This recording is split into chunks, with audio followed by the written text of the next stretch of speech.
Hello and welcome to Sake Revolution, America's first sake podcast. I am your host, John Puma, sake nerd at large, founder of the sakenotes.com, moderator of the r/sake subreddit, and administrator of the Internet Sake Discord. And I'm your host, Timothy Sullivan. I'm a sake samurai, sake educator, brand ambassador, as well as the founder of the Urban Sake website. And together, John and I will be tasting and chatting about all things sake. Tim, the more we do this, the more I'm beginning to realize that the memes, they were right. And a lot of these meetings could have actually just been emails. And all those trips to Japan, they could have been Zoom sessions. No, I'm just kidding. All right, you had me worried for a moment there. Honestly, I cannot wait to go back to Japan. I really miss it so much. You know, one of the reasons I'd love to go to Japan is that you can get some of the freshest sake when you're there. I was fortunate enough to be there early in February, and we had some of the freshest sake that I've ever had, that I've ever seen, that you can get anywhere. Well, how fresh was it? It was so fresh that it was probably in the tank just a few weeks before, like literally just a few weeks. It was so fresh that it was not even pasteurized. Oh my gosh, now we're talking. You know, unpasteurized sake, that's one of my favorite styles of sake. Yeah, it's mine too. And I think it's time that we talked about Nama. Nama. Does this mean we're going into the sake education corner? Forward. Let's go. Onward to the sake education corner. So, do you know what Nama means in English? In English? Yes. In English, it just means like unpasteurized, I guess. Oh, I'm sorry. The literal translation from literal Japanese. Translation of this word Nama. Raw. That's right. It means raw. So in Japanese, you can have Nama meat, raw meat, but you can also have raw sake. And what it means for our purposes is unpasteurized. Yeah, and so typically sake is, I guess they pasteurize it just like we pasteurize our milk and our like juices and stuff like that, right? That's exactly right. Some people often talk about, orange juice as being a good comparison. Like you can have fresh squeezed orange juice, right, or you can have Tropicana out of the carton. Tropicana is pasteurized. It makes it a little bit more stable on the shelf, whereas the fresh squeezed has a lot of the raw enzymes and it has not been heat treated in any way. And it's a little bit more perishable, but the taste is very different. Very different. I actually happen to like both styles of orange juice. I don't think that there's anything intrinsically bad about Tropicana. That's true. It tastes good. It tastes like orange juice, right? I grew up with it, so yes. Yes. But having fresh squeezed tastes, I would say, heightened. It tastes a little bit more zingy, zippy, alive. Absolutely. And unfortunately, it also means it doesn't last nearly as long on my shelf. That's right. So you have to drink it freshly pressed. If you leave it sitting around for a long time, it's not going to taste as good. One of the things that makes fresh pressed orange juice or sake so delicious is that, the enzymes are still alive and active. And that gives you that zippy, zingy, alive flavor that you get from unpasteurized. Interesting. That's nice. Now, we do get some unpasteurized sake here in the States, but my understanding is that we don't get anywhere nearly as much as one could if they were, let's say, in Japan. That's definitely true. We get unpasteurized sake here, but the trip from Japan to the U.S. over the Pacific Ocean takes a month to 2 months at a minimum if it's coming by ship. Mm-hmm. And that travel time adds... Now, the unpasteurized sake is transported in refrigerated containers. So it's not going to spoil. It's in the right conditions. But that extended period of time is going to add a little bit of aging to what should be super fresh pressed sake. Right. So even if they're refrigerating as much as they can, the trip is time, and time is still going to have an impact on something that's not been pasteurized. That's absolutely right. Yeah. one of the things that a lot of people don't consider is that if you do go to Japan, you can visit a brewery and you can almost drink sake right out of the press. Like that is as fresh as it gets. If you get there at the right time, yes, you can make that happen. You've had that experience, right, John? You've been to a brewery? Actually, I just had that experience in February. Oh, how was that? Where did that happen? It was at Dewazakura in Yamagata. We happened to be there while they were pressing, and I literally, as we were going by the press, our guide asked us if we wanted to try some. And you said, no way. Absolutely. And it was fabulous. It was wonderful. It was, it's quite literally the freshest sake that I'd ever had.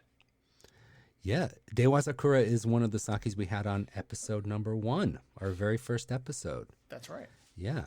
So sake right from the press, literally that's as fresh as you can get. And when that nama sake, that unpasteurized sake, gets over to the States, it's probably aged about 2 to 3 months or more.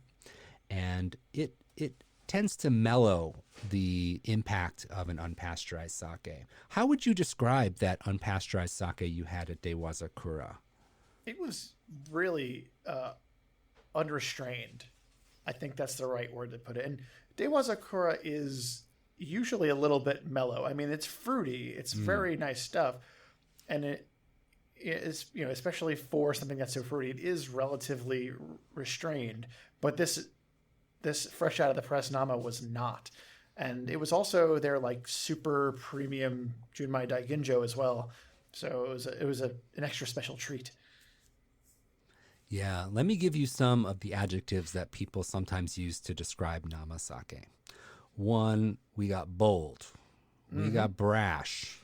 Brash, I like that one. Yeah, we got green. When something is unripe, it's green. It's not fully developed. That's that concept of something being green. And did I say bold? You did. You Bold. led with bold. Bold is one thing that people often say about unpasteurized sake. And another word that we can't skip over is juicy.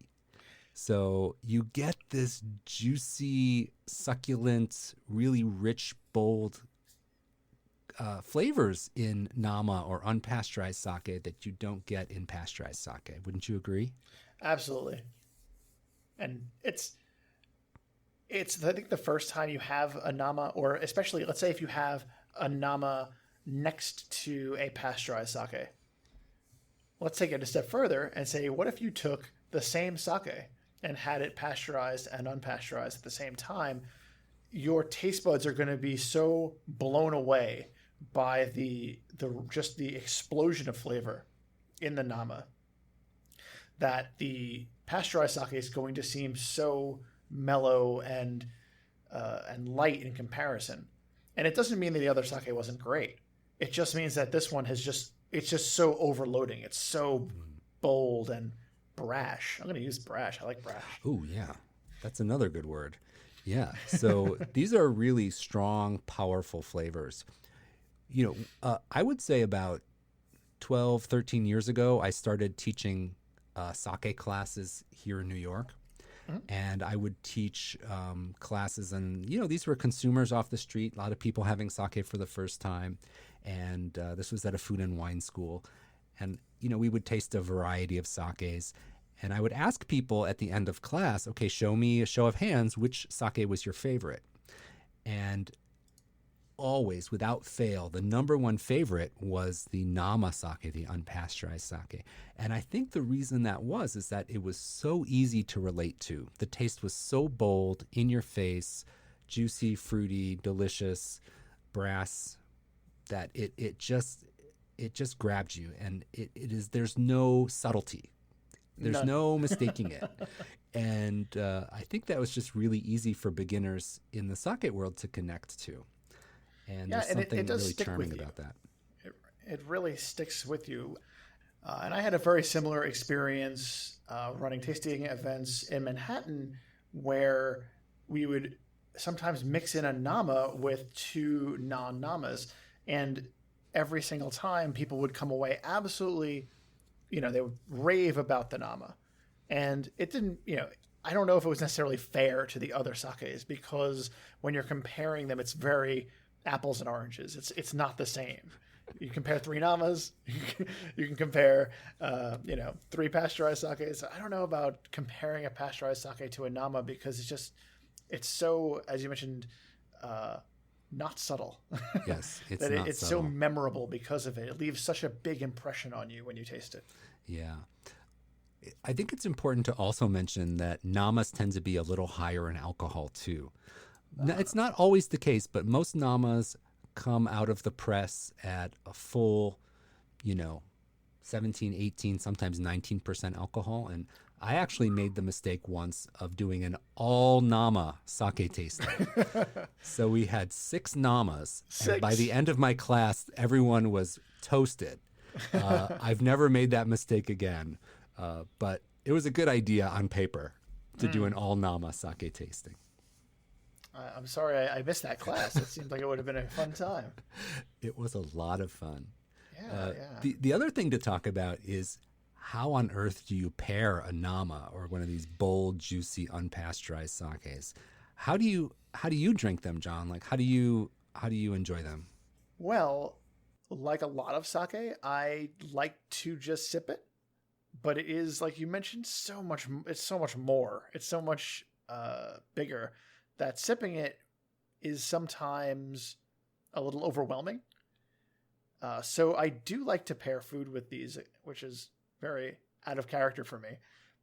But the nice thing about nama is that it can stand up to, because it's a big flavor, it can stand up to big flavors. You can have nama with spicy food or pizza or, like tempura and stuff like that. You can really get into it and not be so worried about the delicate flavor of sake. We've talked a lot on this show about the delicate flavor of sake, and nama is where you can take that book and kind of throw it away. There's no delicacy here. This is where the action is from a palate standpoint. Yeah, I'm so glad you mentioned spicy food because that is one thing that people often say about sake is that it can't stand up to spicy food. Well, that's when you bring in the nama. It is juicy, full-bodied, rich, higher in alcohol, and it really does stand up well to spicy food. So I'm so glad you mentioned that. But another way to enjoy nama sake that I don't know if you've ever tried that I really enjoy is actually to serve a nama on the rocks. Have you ever tried that? I have once.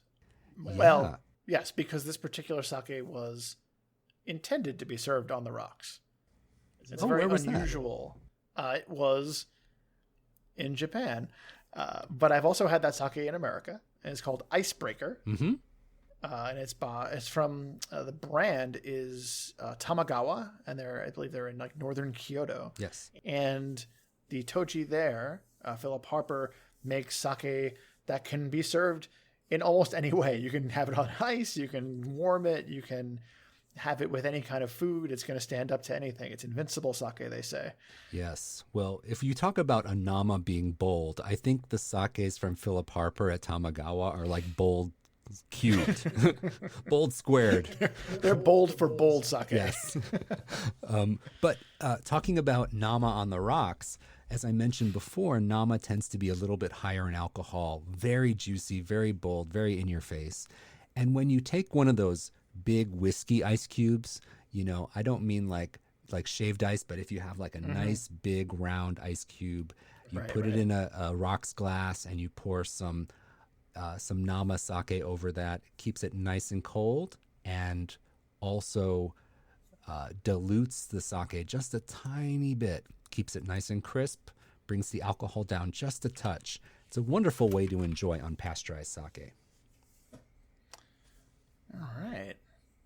I need to have some more of that in that manner sometime. Yeah, it's a fun way to experiment with it. Yeah. I'm getting really thirsty talking about all this nama. Yeah. And fortunately, we have some. We do have nama. You see, we mentioned on the outset that we are able to get nama here in New York. Yes, we even are. during quarantine. Yes. Tim, what do you have? Well, I have something really special. This is the first American sake that we're tasting on the podcast. I have Brooklyn Kura. This is called number 14. It's Brooklyn Kura's Junmai Ginjo. This is unpasteurized sake milled to about 55%. And this is produced right in Industry City in Brooklyn, New York. Fantastic. And what do you have, John? I have Gokyo. This is not made in New York. This is actually from Yamaguchi in. Do you want to call that southern Japan or? Yeah, I'll say southern Japan. You can say southern or far western Japan. Far western Japan, yeah. I mean, I know where it is on a map. It's just very difficult to explain exactly how it is, since Japan has that crescent shape. And this is their Junmai Nama Genshu Arabashiri. And it's a lot of words to tell you that it is all the things that Tim described earlier. Yes, fresh pressed. All right. So maybe I'll go first. We'll pour this Brooklyn. Go for it. Brooklyn sake. Yeah. Okay, so I've poured the Brooklyn Kura into my wine glass, and I'm going to give it a smell. All right. So right on the nose, you get this sense of the thing that pops to my mind is jamminess. So, often when you talk about red wine, it has a jammy quality to it. There's a very concentrated, rich, jammy aroma here. Hints of fruit, but not fresh tropical fruit, more of jammy types of fruit. Concentrated, condensed, really lovely. But there's a velvetyness to this aroma. Really, really nice. So I'm going to take a sip now. It's similar to the aroma. The body also has a rich velvety character to it. And there's hints of grape and a little bit of strawberry and some melon. So very overall fruity, but again, that rich concentrated fruitiness, almost like a preserve. Really, really delicious. It's not light, it's not clean. It has a nice rich body to it. And the one thing that is popping out is that there's a nice bright acidity too, to balance that sweetness. So even though the fruitiness is concentrated and sweet, there's a nice acidity in the background. And I know you've had this sake before as well. I most definitely have. Yeah, what do you think about it? I really enjoy it. They are making some really nice stuff. And it's, as you mentioned, it is, it's not very subtle. But it's also, for being a Nama, it's not overwhelming. Like, I think that their stuff is not going to, from a flavor standpoint, it's not going to overwhelm your senses to a point that you can't appreciate other things. It's much more delicate than I find a lot of Namas.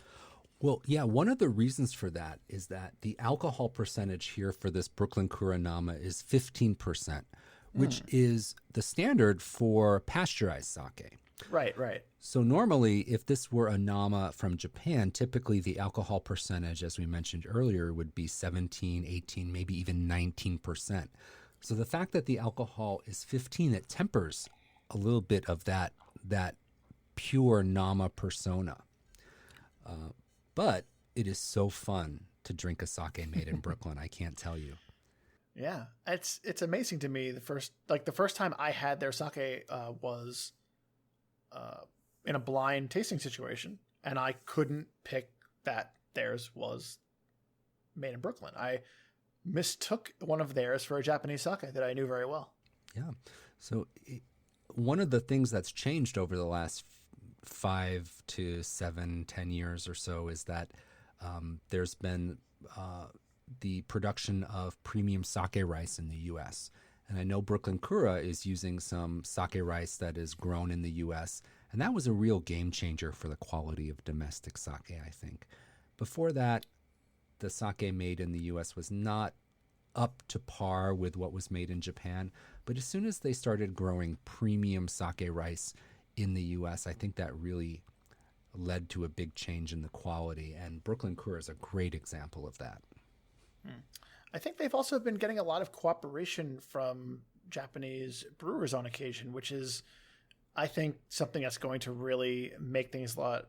It's going to make it a lot easier for them to make high quality sake when they have hundreds of years of knowledge in making high quality sake at their backs. That's such a good point. A lot of the brewers in Japan do not look at places like Brooklyn Kura as competition. They are so supportive of them trying to make sake outside of Japan. And I think that really helps the industry as a whole, that they're supporting them, giving them advice, giving them tips, helping them along.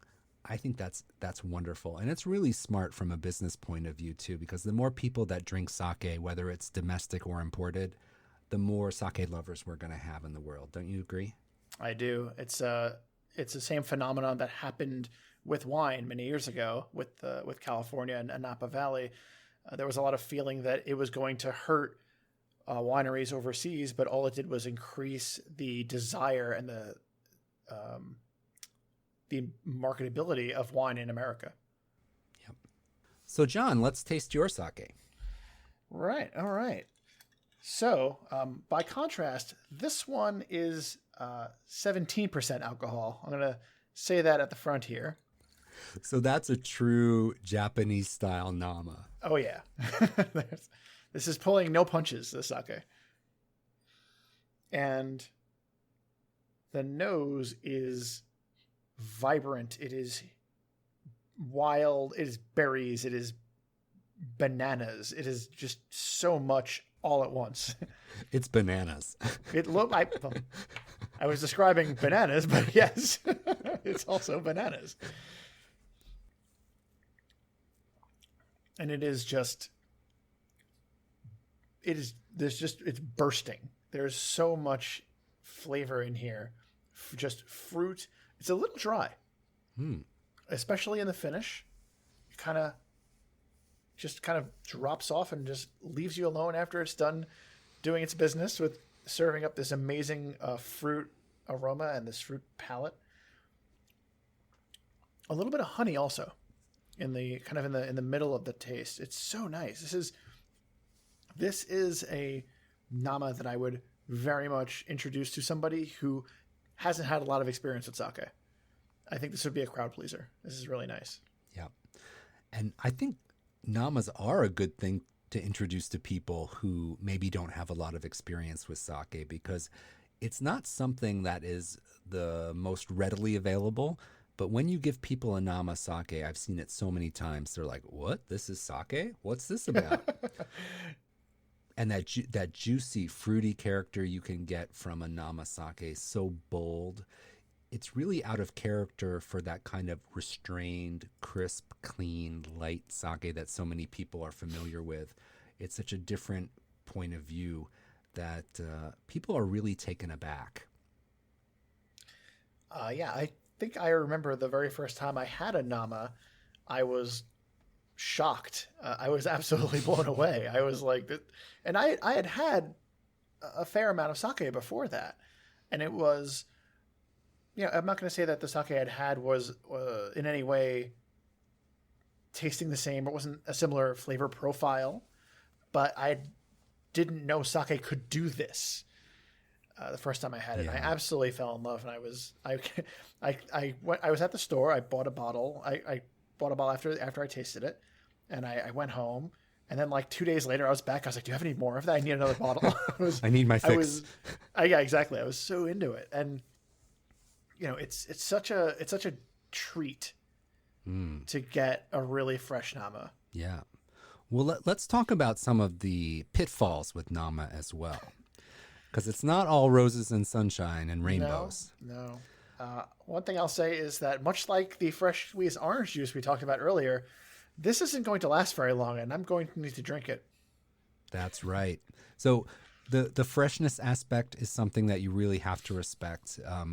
I always say carpe diem, carpe sake. You got to seize the day. You got to seize your sake, and fresher, younger, the better. There's no point in holding on to a nama or unpasteurized sake.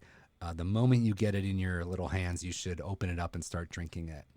One of the pitfalls is that sake can lose its vibrance. The nama sake can lose its vibrancy. It can lose its fresh character. And in extreme conditions, if it's exposed to heat or too much out of refrigeration, it can have bacterial spoilage as well. That sounds awful. That's not good. No. So that's one of the reasons most sakes are pasteurized, is that when you pasteurize a sake, you heat treat it, and it kills the bacteria, it kills the yeast, it deactivates all the enzymes, and the sake is then shelf stable outside of refrigeration. So you can ship it, you can store it without being refrigerated. But nama, or unpasteurized sake, has to be refrigerated, and it can spoil if it is held for an extended period of time outside of refrigeration. Backing up what you had mentioned about needing to drink it very quickly, I've had situations with sake, and I think that it does vary based on the characteristics of the sake. But I've had situations where I've had a nama, I've opened it, and then 2 days later I've had it. I've taken that bottle out of the refrigerator, and it's different. It's already different 2 days after opening it. Yes, that's such a good observation. It's going to change much more radically from first opening. Pasteurization is going to stabilize the sake, but it also kind of makes it quieter and less prone to changing. Whereas a nama sake, unpasteurized sake, is literally like drinking sake out of the press. They press it, they bottle it, and they ship it. This type of sake really is much more dynamic, and you'll notice, as you just explained, when you open it, it can change dramatically in just a few days just from that exposure to oxygen. Yeah, and you can put it in the fridge. It's not going to matter. Yep. At that point, the time is ticking. The clock is ticking. Yeah, but it's a wild ride, but it's a delicious ride. It is. But it is the side effect of this power is that it only lasts a few days. You need to get to it quickly. With great nama power comes great responsibility. Yes, exactly. I like that. All right. Well, this has been so much fun talking about both of our favorite styles of sake, nama sake. Absolutely. Thank you all so much for tuning in. If you can, please take a moment and rate our show on Apple Podcasts. And to make sure that you don't miss an episode, please go ahead and subscribe to our podcast wherever you get your podcast from. And as always, to learn more about any of the topics or sakes that we've talked about in today's episode, be sure to visit our website, sakerevolution.com, and look at our detailed show notes. And to send us your feedback or your show ideas, drop us an email anytime at feedback@sakerevolution.com. So until next time, remember to keep drinking sake and Kanpai!